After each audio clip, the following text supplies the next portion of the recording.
Good. Keep it entertaining, that's right. Keep it light.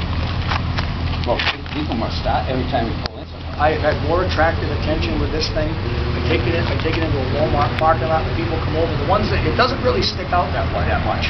But once in a while I'll pull over and somebody will just see the venting and come and say,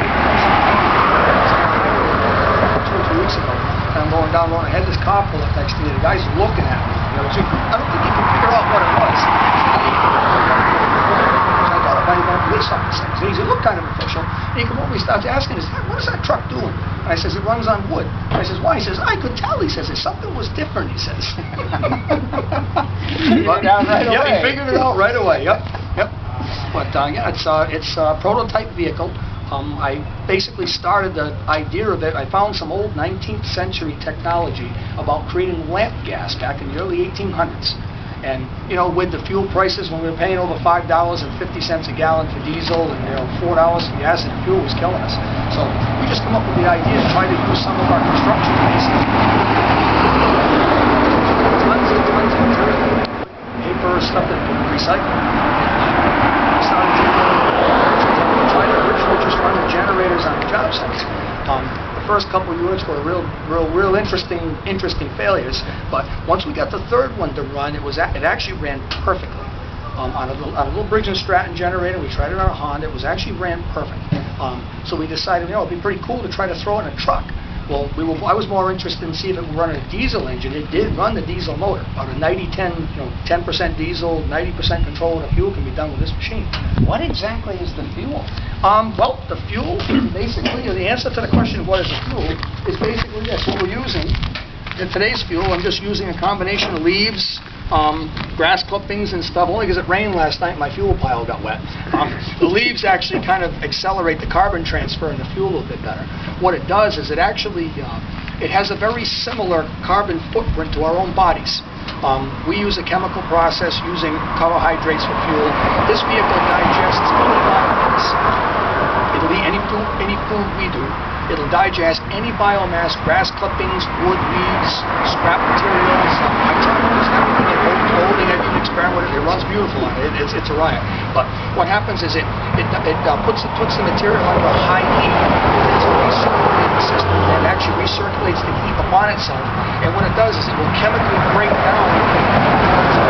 It's actually very cool technology. That you can use it to fool these computers into thinking that they're running gasoline. It breaks down chemical compounds into carbon and oxygen. Hydrocarbons. And it also generates a lot of hydrogen. The reason we run that, we've had some of our interesting failures. Fuel burns perfectly. The fuel burns perfectly. Yep, it is a very high percentage of hydrogen.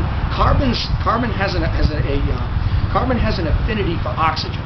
In other words, a hot carbon molecule can actually strip the oxygen molecule away from water. And that's why this thing, like when I'm running the combination of fuels on a wet day, the wet wood mixed with leaves, the leaves will actually supply enough hot carbon for basically the reaction to break up the wood. And I'm actually using the water that's in the wood as a fuel. This is pretty bizarre. Yep, it's not bizarre. It's actually a very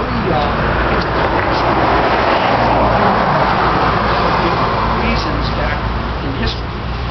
What oil, because of the mechanism, and even this version right here is still a little large. This truck only requires a machine about half this size to run.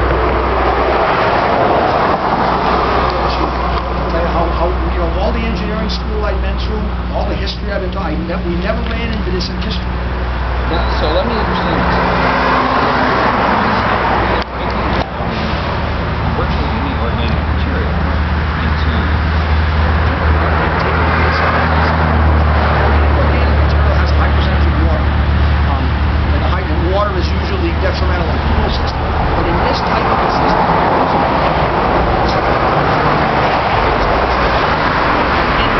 percentages, if it's overrun with a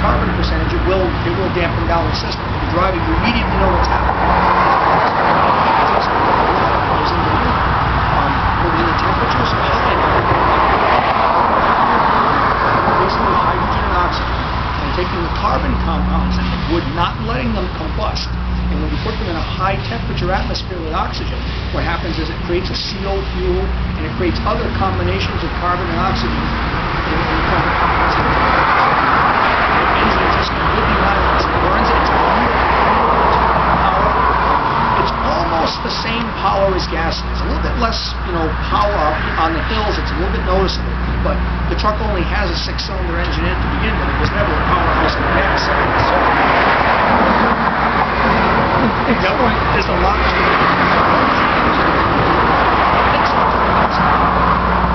Thinks it's burning gas. I've got the oxygen sensor rigged to be able to tell when the fuel is getting rich. Response to the combustion becomes rich or lean, and the response to the engine and engine timing pretty much tells me what to adjust with the controls. Okay, so now what's in the magic box? All right, I'll show you. You want to take a look? I'll show you what's inside. Just a second. Because The magic box was basically put there for cosmetic. You guys take this. We get a good view. Yeah, no, it's not big. Don't get in there. yeah, well, hang on just a second.